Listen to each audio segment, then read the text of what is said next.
Hello and welcome to Illumination Podcast with Nick and Kizma. I'm Nick, and today we are talking about the law of forgiveness. So this is a continuation of our series, Working with the Law. We've been on this one for a while, and this is one of my very favorites. For any of the resources and notes from the episode, you can find them at illuminationacademy.net/INK129. Hello and welcome to Illumination Podcast with Nick and Kizma, bringing you ancient wisdom for modern day success so that you can have the mindset to get your life and business set. As always, thank you for tuning in. And if you're new to the podcast, take a quick second to hit the subscribe button in iTunes, SoundCloud, or Stitcher. If you want to get the inside info for this and every episode, as well as some free gifts, go to illuminationacademy.net/podcasts. And now let's dive in to get your mindset for your life and business set.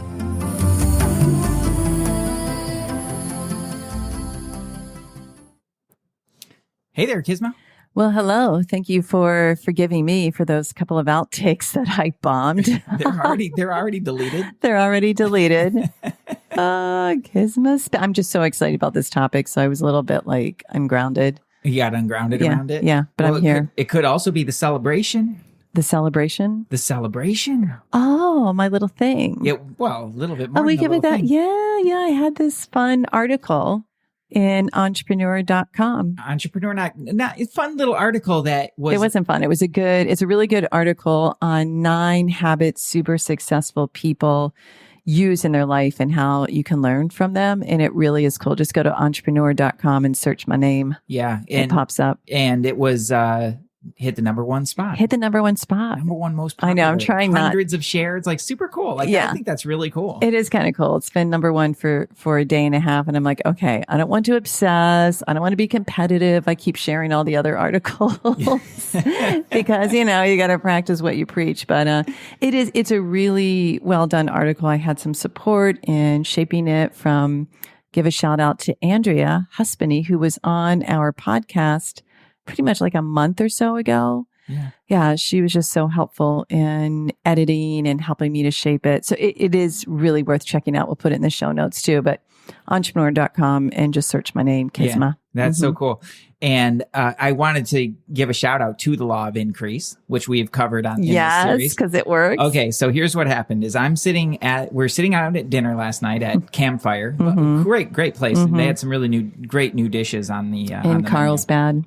And I'm hitting refresh because I'm just curious, like how many shares, it's like 400 and whatever, and click the button, and nothing. It's not moving. And sure enough, Kizma takes her phone back and goes and shares a couple other articles. Mine, other people's articles. And then we click back to it. Click the button, boom. There it was. 2, 3, 4 more shares. It was the exact law at that moment because I knew. I mean, sometimes we know it doesn't happen right away, but I just knew it's like share somebody else's. There's mine. Share somebody else. It's, it's just what it is too. So it's been fun and looking forward to hopefully getting some more pieces up there. It's a great platform. Really great. I love their work. Super exciting. I'm really happy for you. Thank you. And today's a big day on the podcast, guys. We're going deep. Forgiveness. Now, this is a topic that we've covered multiple times. There's a reason for that. Yeah. It's kind of a big deal. It really is. And I think that through our work with clients, you through Energy Mastery and your healing and your coaching, the work I do on prosperity with my clients, we realize that forgiveness is just one of those things that is so important. Yeah. Like it is just for the health of the mind, body, soul. It is so important. Tell us why.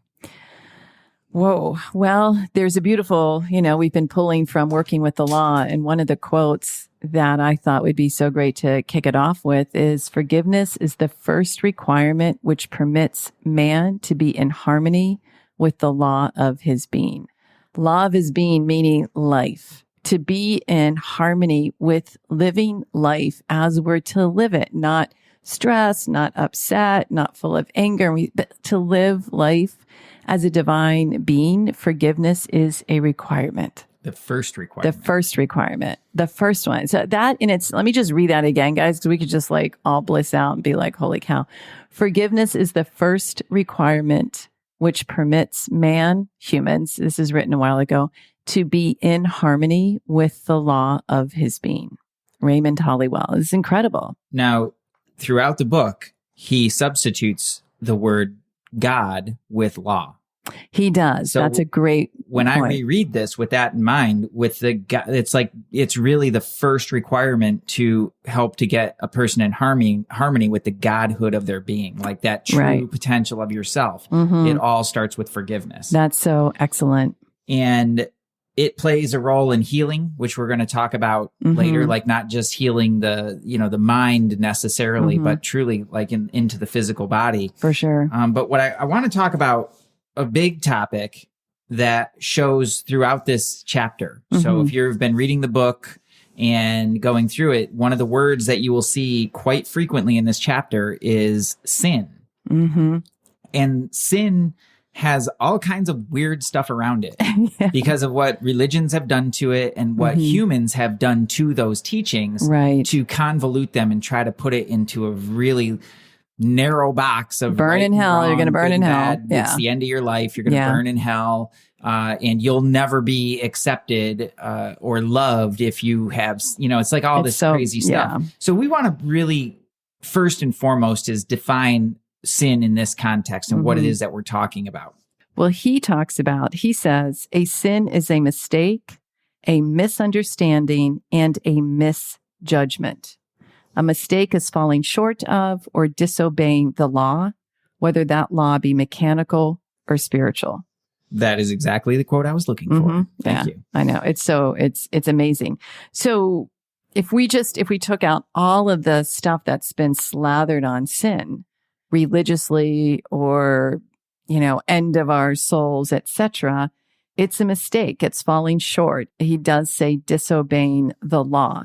But we have to understand the law is the law. And when we disobey the law, things can get a little wonky. When we use the law, right? We've talked about before, and I want to get sidetracked, but we're not changing the law. We're using the law to our benefit. So when we obey the law, we get miraculous things. We live an amazing life. Yeah. And sin oftentimes is attributed to the action. You do this thing, and that's the wrong thing to do. Don't do that. Right. Okay.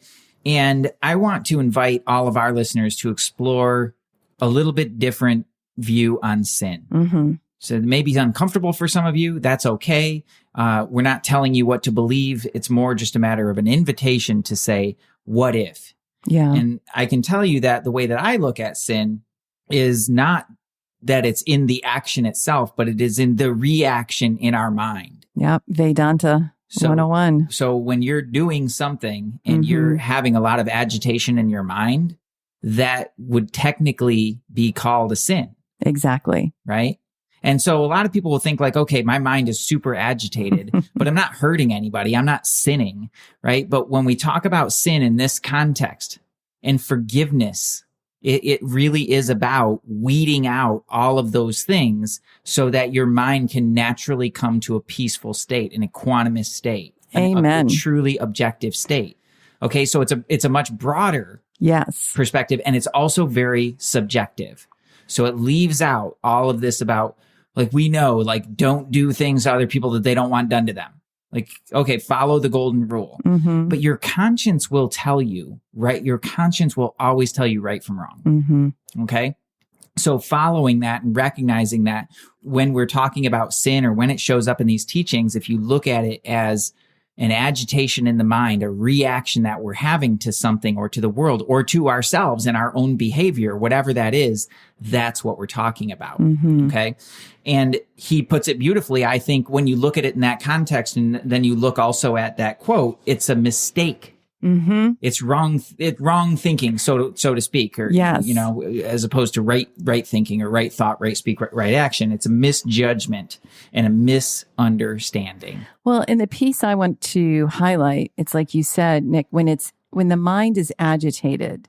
So we know that there's sin. Again, we're not talking about, I went out and stole a bunch of stuff from the bank or whatever. It's just somewhere, and we bring in the other laws. Somewhere we have maybe through the law of thinking, mind action, we're thinking negative things about people or ourselves, or we're in jealousy, or we're in resentment.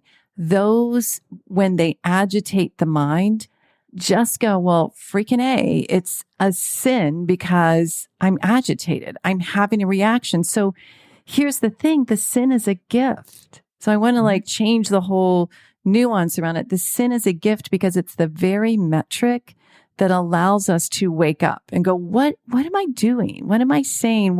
Where's my thought flow if I'm so agitated? Because we can't really shift it or transform it unless we look for it and we identify it. Yeah. So it's beautiful. A beautiful gift. It really does become a metric when we're looking at it, like you said, in this very broad perspective. Yeah. Which to me is the most useful perspective to look at it. Yeah. What I love about that, and I think is so important, is that it gets you out of making it wrong and making yourself wrong. Yeah. Okay. So let's get out of that whole conversation and into a productive conversation. Okay. So those are usually the things that are loudest in our heads. And that's awesome because that's a big old beacon that says, hey, here's something for us to work on and resolve. Great. Next. Right. So totally objective.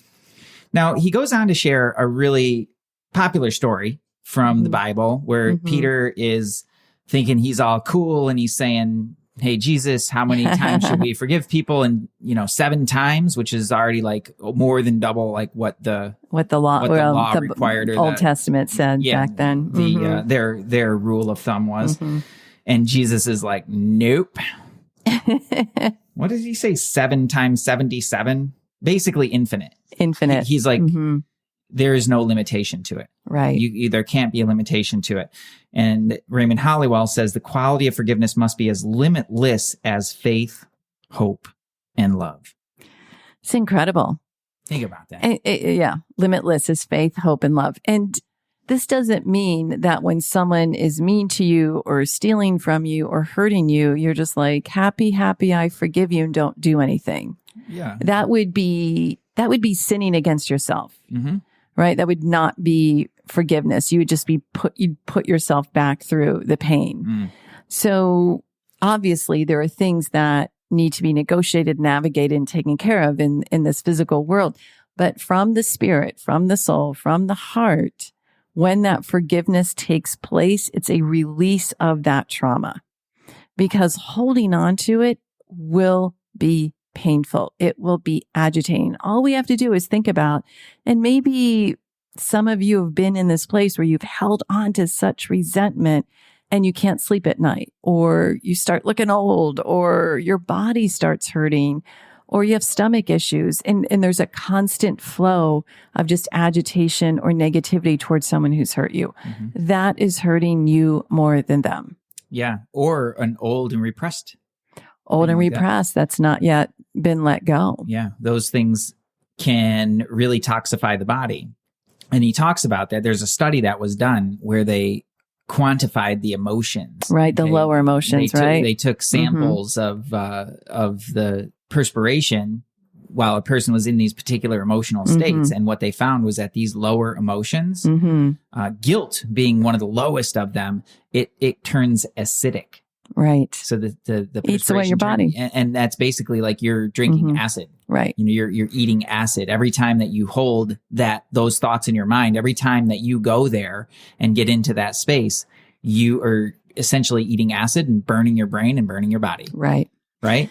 And it seems kind of severe, but think about it. Like resentment is truly like drinking poison and then expecting the other person to get sick. You're just hurting yourself. It's so absurd when we think about it that way. But what I see a lot of, and certainly what I've experienced in myself, is that there's a tendency to want to justify it, to be righteous in your judgment or in your criticism or in your resentment or in your hurt, to justify that. And all that really does is just dig you in deeper. It really does. I mean, I know when I think back at times where I held on to something, but it was just, what was the point? You know? And I think a lot of times we might not pause and realize there's another way to be. Like, yes, it's okay to have emotions. Yes, it's okay to be upset and to be angry or to be sad or to be hurt. These are emotions.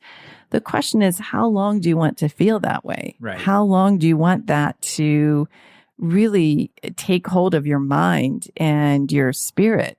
Once we ask that question, then it's a easier process to let go and to forgive. Yeah. Some of the reasons that people hold on to that is because it fuels them. It fuels them through the drama and the trauma. It gives them a sense of purpose, which is way upside down. Well, yeah, I'm going to prove myself to you, or I'm going to prove you wrong, or I just need that extra fuel or that extra anger to drive forward. And you can do that. It's not a very sustainable model, and you will most definitely break things in your life. Right. And the invitation is to just consider that there is an easier way. And it has to do with that deep inner work in ourselves of really looking at what's going on inside of us, what we're actually holding on to, not happying over and saying it's fine when it's totally not. Right. And being willing to really explore that. Yeah. That analogy of the garden I thought was pretty amazing, where the weeds are that lack of forgiveness. So every time there's resentment or anger, whatever, they're like weeds in our being.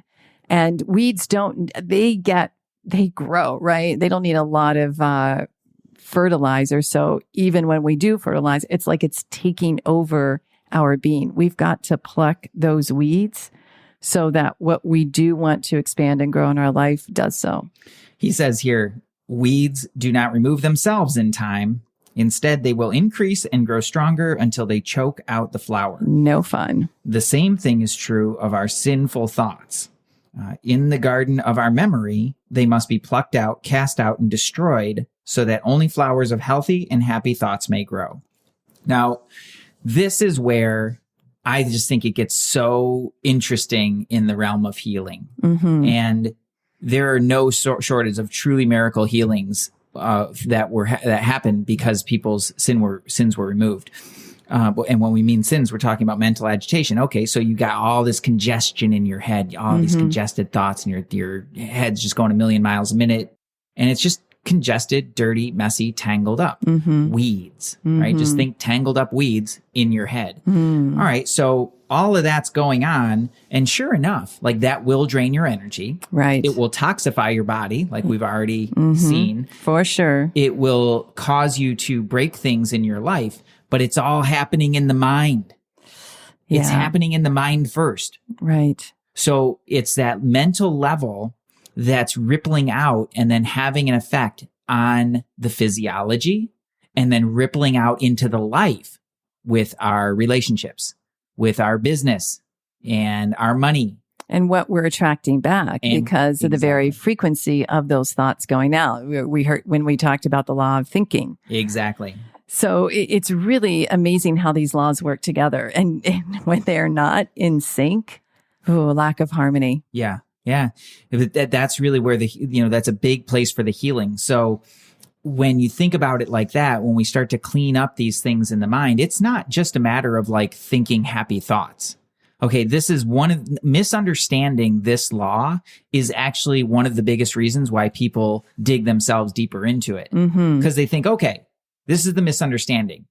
When a person thinks, all right, well, I'm having a lot of negative thoughts. My head is super congested. I'm just going to think happy thoughts. Okay, great.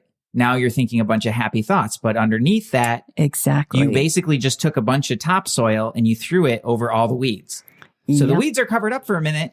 But they're also fertilized. They're also fertilized because they have a bunch of other stuff and they're impacted. And so they're going to come back with a vengeance. Right. Sooner or later. And it's often shocking how it comes back especially when I have someone come in who has a lot of anger, resentment. They have not forgiven something or someone, and they might be a meditator. They're doing a certain type of meditation, which just makes them sit in silence and have a mantra. Yet they're shocked at how easily they can percolate up into anger.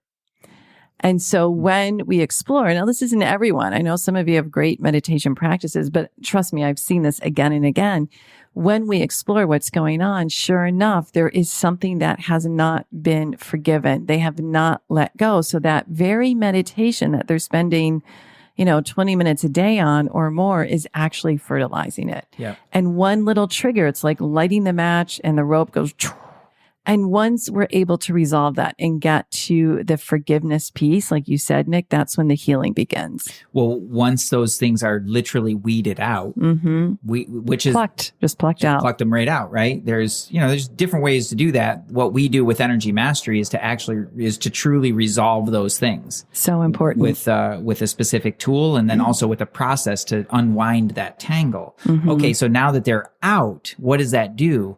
It allows space. Right. And what are you going to put into the space? Right. What will you allow in? Because the void will be filled. It will be. But it makes a space for new, right, fresh, right, loving, happy, positive, vital, right? All of those things. That's your natural state. So if you're trying to be happy and having to force yourself into that and just think happy, happy, happy, like that's okay in a pinch, but over the long term, it's not sustainable. But when you do the deeper work to really weed those things out and create that void, you return to your natural state. And I just think that's the coolest part about it, is like, you don't have to do anything. You actually get to return to the most amazing parts of you that you maybe even forgot about.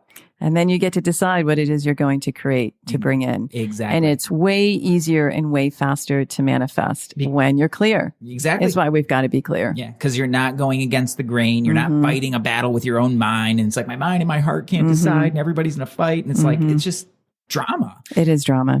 Forgiveness is the way to let go and to allow that new space in there. And it can be done on so many different levels. Right. I think a really important part with this is that it springs from some of the desires that we have, the lower desires. Okay. So when we drop the lower desires, it drops with it those agitations. Right. And we replace with a higher desire. Right. That's the only way to really get rid of a desire is replace it with something higher. Right. And just keep climbing the ladder. And the reason I bring that up is because he gives a great example in here with alcohol, and you can substitute any other, addiction that you might have in your life. Cupcakes, coffee, whatever. Not giving up my coffee. Really loving it these days. Anyway, regardless, you keep going back in there and you still have the desire. So that's how you can have an alcoholic who is 30 years sober, who's basically still an alcoholic, because they still have the desire, and that will still agitate the mind. They're still going to have to fight against that. When they drop the desire to drink is when the agitation is gone. That is what is termed forgiveness or absolution, so to speak. Yeah, that's amazing. Yeah, it's really powerful when you think about that. I love too how he says, if you hold in your mind that someone has wronged you or has treated you unjustly, you cannot be free from your wrongdoings or injustice so long as you hold that thought in your consciousness.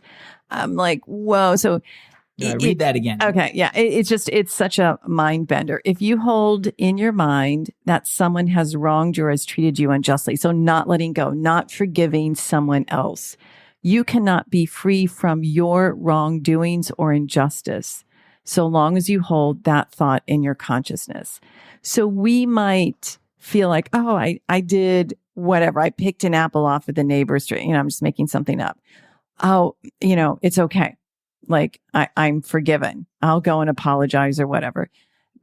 It will go away if you're holding on to something against someone else. It won't be clear. It won't be absolved. You won't be free. You might think so, but it doesn't work that way through the law. Right. It's an active process. It really is. Forgiveness is an active process, and it's not always an easy process. So I think when we just go back and look at why it's so important for that health of you, for the whole mind, body, soul, clarity and vibrancy, and to be able to live life like you want, there's a deeper inspiration to forgive. And it doesn't mean that you're, burying memories or whatever, and you understand if you've been hurt or wronged, but just like let go of it, really forgive and understand. One of the things that really helped me back to the Vedanta piece is the quote that Swamiji would always use is, I think it's the Mark Twain quote, forgiveness is the fragrance a violet emits as the heel crushes it. Meaning that violet knows we humans are always walking around stepping on flowers, yet it does what it does. It emits a fragrance. So it's understanding who somebody is. It's understanding their nature. It's just like we would look at a lion. They're going to rip someone apart or something apart. We know that. And as we learn from, who our fellow humans are, and if they hear us, we understand that's who they are. Yeah. And this is the highest perspective of that. Like, this is where you're moving into a much more highly objective state. And some days you might be there and some days you might not. Some days you might not. Okay. I get it. On the days that you're there, that's the beauty of it, is that you're not going to be bothered by anything or anybody, because you can just look at them and see who they are and be like, cool, that's who you are. Right? That person is an angry person. Great. You can be angry over there. Like, I got some other stuff to do, but no harm, no foul. Like, you go do your thing. Right? Yeah. I'm just not, I don't go want to be an angry bunny. Yeah. Right. Go be angry. Or whatever it is that that person's always late. Okay. That's a late person. That's a late person. Do not expect them to be on time. You'll be disappointed. Yeah. Yeah. New Yorkers, when you come out, or Midwesterners, when you come out to California, just a lot of late people out here. They just are, Yeah. Not all of them, It's but different. it's kind different. of a regional thing, Yeah. It's just, we have a different Time idea around zone, time yeah. out here. And that was really like weird to me at first, coming from the Midwest. It's like, and especially as a musician, like, if you're going to be somewhere, you be there, Right. early. Right. Definitely early, ready to go for sure. But that acceptance, but I want to pitch that up, that truly objective state, as a possibility for each and every one of us. And also accepting really where we're at in the moment. That's really good. So if you I think that's really important. If you're having a day where everything and everyone is bugging you, cool. Like, don't make it wrong. But we do need to do something to rectify that, or else you're going to spin out and you're just going to pile more agitation on more agitation. And this is why people live for the weekend, or they live for a vacation, so that they have enough space to try and just dump some of that out and return to their homeostasis. Right. Or have 5 drinks at night to try and numb out or to feel something. Exactly. Waiting for quitting time to go and, numb out for a while in front of the tube, or with, whatever it is that you do. That is not, again, like, do you really want to live like that? There's a better way. Right. There's a better way. And it happens through forgiveness. He said it you brought that quote. Like, I just love that quote from it. And it's the first step to bringing you in harmony with your full potential, that highest version of you. However, if you bypass it and just try to skip right there and skip over all the little things, what you wind up is out of integrity, and you wind up lying to yourself. Absolutely. And if we're not forgiving of others or situations, how can we expect to be forgiven for whatever we're doing that's against the law, so to speak? Wherever our because look, #humans, right?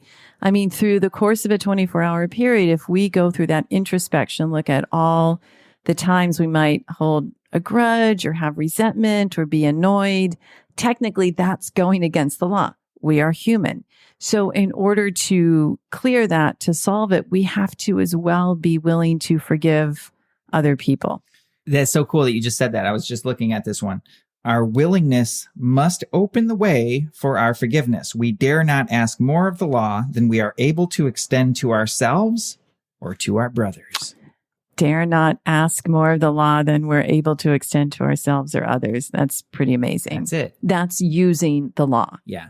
I think, so I hope those of you that have been listening to the series, you're beginning to see that's using the law to to living a glorious life. Yeah. We are put here actually to be divinely happy and receptive and creating and expressing and manifesting.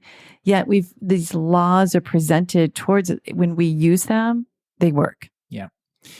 And I want to take a few moments just for instruction. Oh, great. Like, what do you do? Let's give some tips. And to develop the attitude of forgiveness and bring that into your life.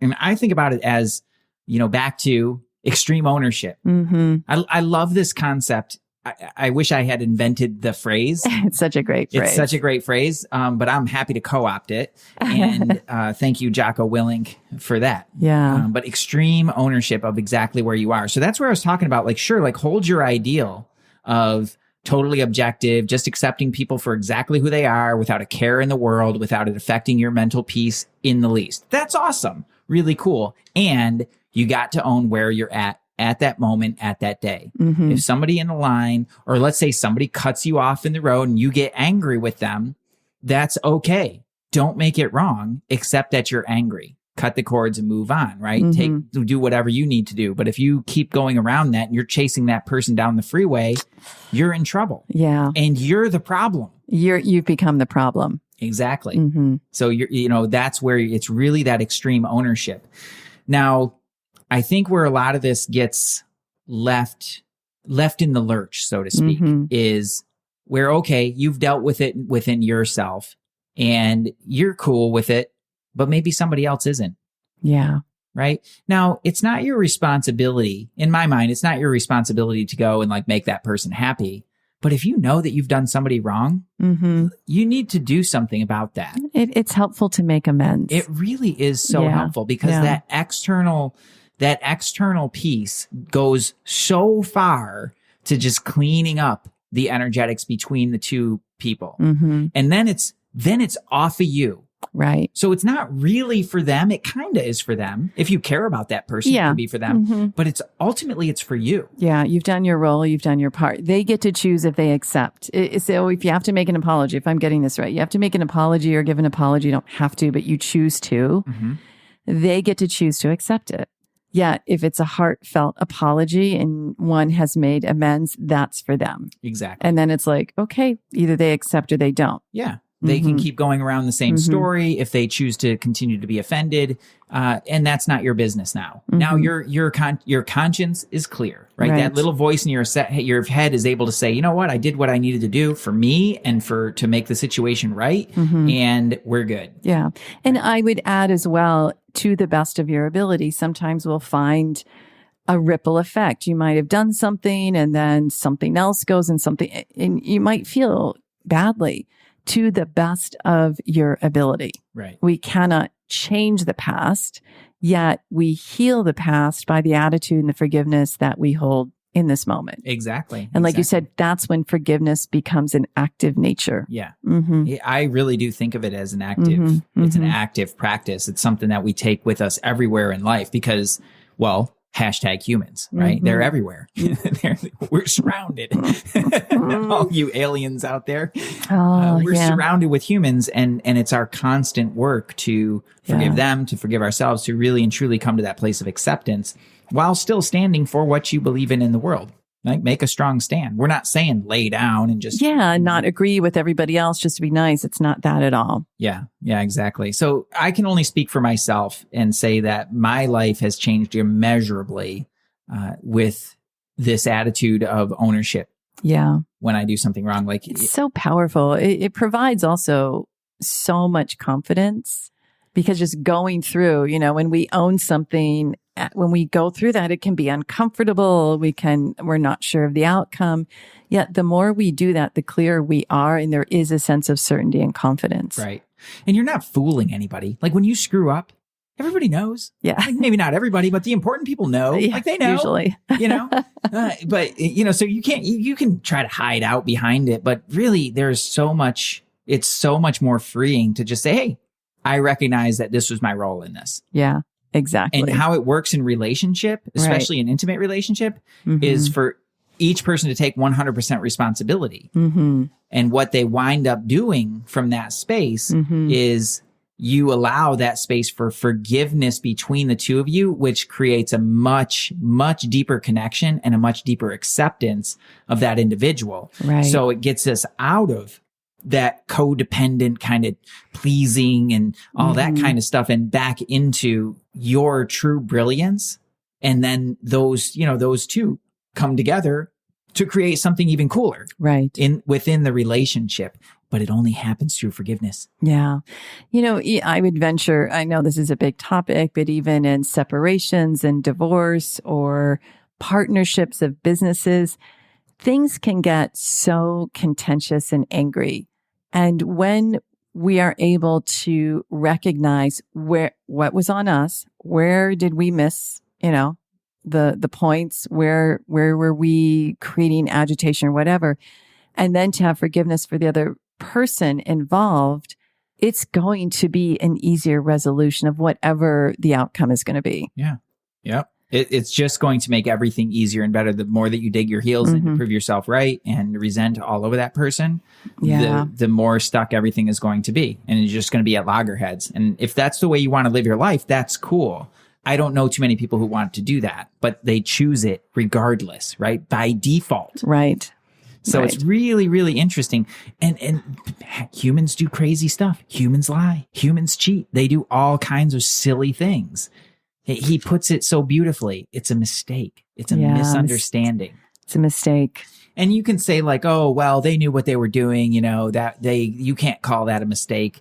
In the higher perspective, it's a mistake. It's disobeying the laws. Right. Because and he uses the example here, super, super powerful, of Jesus on the cross. Not that I'm into like the whole, like, that's just kind of heavy. But supreme teacher though. But what did he do? Forgive them. They know not what they do. Yeah. He just called it. Right. These people don't know what they're doing. Yeah. They have no idea what they're doing right In other words, they don't know They have no idea. Whole other podcast. They don't know what's coming. They don't know what they're They have no idea. But that's true in so many respects. Even when people when people are malicious, not even they seem malicious, when they do malicious stuff, it's because they don't know what they're doing. They don't know what they're actually creating in their life. Exactly. They're in a very limited perspective with really centered on their own personal or selfish gain. And they don't care. Well, I would put it this way, just to be super clear. If someone steals your money, yes, they know they're reaching their hand into your bag and they're taking money. I think what you're talking about, Nick, is they don't understand the karma involved. They don't understand what they're doing at a soul level for them. There's a whole connect the dots forward that they don't understand. Thank you for clarifying. Okay. Yeah. That is exactly what I'm saying. What I'm not saying is like, just let them take your money. Yeah. Like call them out on that. Yeah. They know they're taking your money. Don't allow people to steal from you, and definitely do your part. That's your ownership in it. Like, hey, you're stealing. Like that's you helping them to not steal, is by calling them out. Like that's your job, Yeah, exactly. So extreme ownership. That's number powerful. one. It's really taking full responsibility for what's going on in your head and for what actions you're taking in your life. Total ownership, 100% responsibility over that. The second thing is a little more simple. If you want to be able to have a window into that, is just start making a list. Just make a list for yourself of all it could be a list of names, and whatever they've done or not done. People or things you haven't forgiven, you mean? Yeah. Make a list of things not yet forgiven. Yeah. Make a list just so that you know what's rolling around in your head. Because if it's coming out of your head, it's up there. Well, and let me clarify this too. It's like because you're like, oh, no, I'm good. I don't have a list. So let's put it this way. Yeah, right. Famous last words. If someone pings you and you're annoyed with them, write their name down. You got a list. Right? There's the list. So that's how nuanced it is. It could just be someone's fleeting. It's like, oh yeah, that person or this. If they're showing up and you get that in your gut, or you have an agitation or just a negative thought form towards that person, put them on the list and let's work on forgiving them. Right. Because it's eating you. It's not eating them. It's eating you. Right. And rightfully so. You might say, well, it's not a big deal. It's not a big deal in my life. But if it shows up, it's a big deal. Actually, it is. It's there. It's a point of not being clear. And we're looking to get as clear as we possibly can as humans. Exactly. And I'm always curious about these things because you never know when you stumble across the tip of the iceberg. It's that one little thing. And then you start to look a little deeper and you're like, whoa, like this is really showing up in a lot of areas of my life, and that's like talk about a mother load, right. and how much lighter you can walk when you happen to stumble across one of those things. Well, stumble across is maybe not the right word. It's like they kind of bloom, right. And then you're ready, right. And then you see it and then you can go in and start to solve it. Exactly. So make yourself a little list, not to dwell on, just to get it out of your head and to really look at it and have the opportunity to take that ownership and say, yep, that was in my head. Right. Great. Fascinating. Now we can solve it. So let's talk about some ways that people can do that. Okay. Your meditation pod is pretty awesome. Oh, the meditation pod, 5 meditations with purpose. So just a little sidebar, when we talk about meditation, this is also in my core science of meditation. Meditation, the absolute, is focusing on one mantra, usually Om, at the exclusion of everything else. Meditation is not a practice, it's an arrival. Most humans are not ready to meditate in that absolute form. So there's all these different apps and ways, and meditation, like I mentioned earlier, people would come to me. I'm like, what are you doing? I'm meditating, yet they'd be flying off into anger.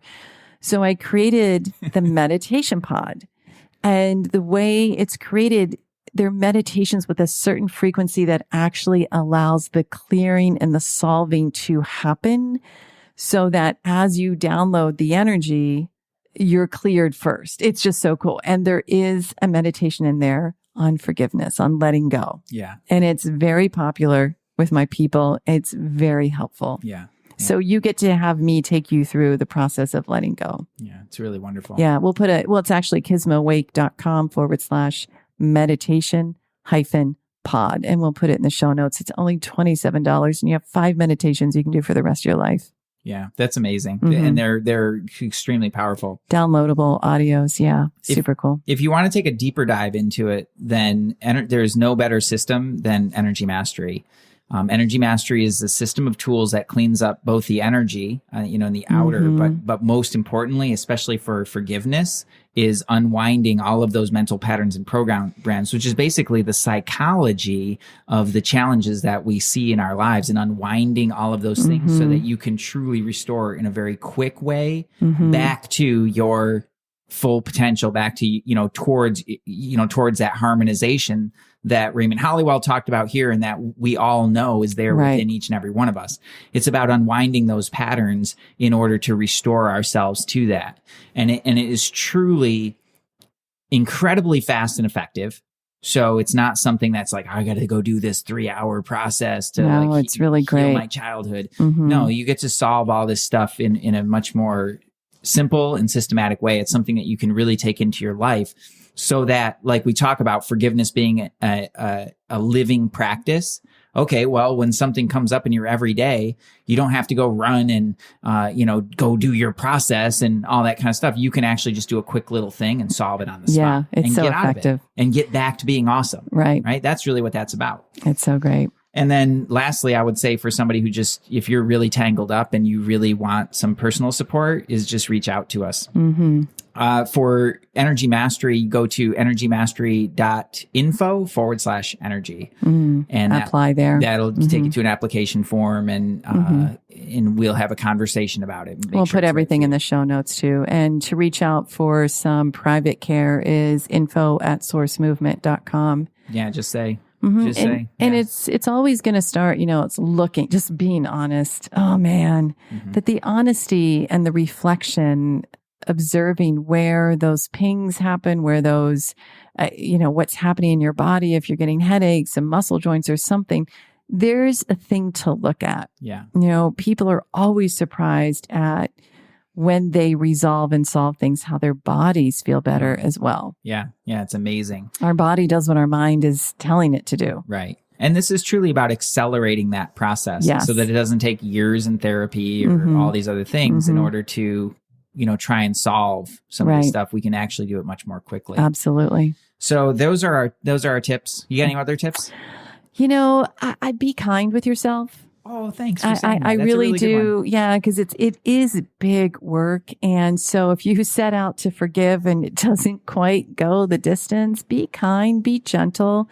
For me, it's always one of the things I always share with my clients when there's a person in their life that's super frustrating or hurtful. Is like, just look at their soul. Think of them. They've got a soul.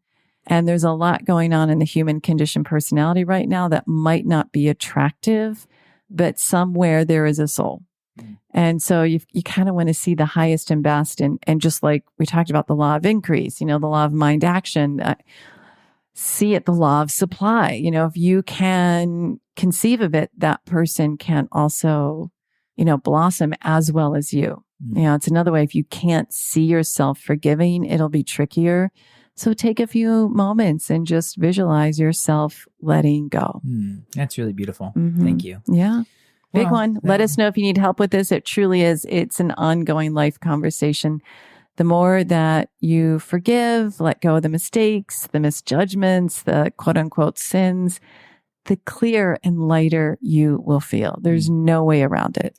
I suspect this won't be our last podcast on forgiveness. Of course. But in the meantime, everybody, give it a like and a share. If you've got somebody in your life that could really stand to hear this, please, by all means, feel free to share just real gently. Hey, I think you might like this one. It also helps us incredibly if you go to iTunes and rate us in the Apple world, give us a rating. That really helps to pop up and reach more people. And all the links we talked about, the meditation pod, applying for energy mastery, the 9 habits for super successful people, everything will be in the show notes. And just go out there and practice the art and law of forgiveness. Peace. Namaste.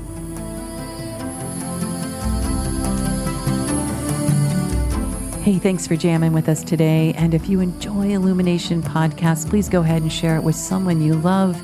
Give us a rating, review, download our podcast. And remember, you can find us at illuminationacademy.net/podcasts. Talk to you soon. Namaste.